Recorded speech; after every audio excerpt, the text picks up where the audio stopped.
Initially, when questions were raised at a briefing by his spokeswoman, we were told that this was a private matter. Then Downing Street suggested that David Cameron didn't have any shares himself. The Prime Minister himself was asked about this a couple of days ago at an event where he was drumming up support to stay in the European Union, but he was also asked about this in the wake of the Panama Papers, and he gave more detail then. He talked about letting out his house, for example, and getting some money from that, but making it very clear again he didn't have any shares, and he wasn't investing in offshore trusts.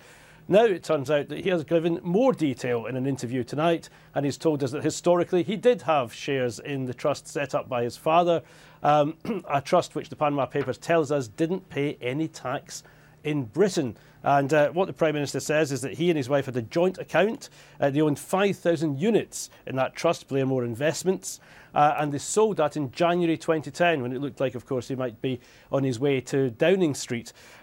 He said that this was worth something like £30,000. He paid income tax on the dividends, but he goes on to say that it was less than the capital gains tax allowance, so he didn't pay any capital gains tax on the profit he made from that. But then he goes on to defend the trust that his father set up and said it wasn't an attempt to evade tax or avoid tax. It wasn't set up for that purpose. It was set up after exchange controls were lifted and allowed people to invest in dollar-denominated shares. That's what he did. There's many other trusts, thousands of other trusts set up in that way, and it reported its business to Revenue and Customs. So he said effectively that this wasn't primarily a tax-avoiding vehicle, although the Panama Papers make it very clear it paid no tax in Britain.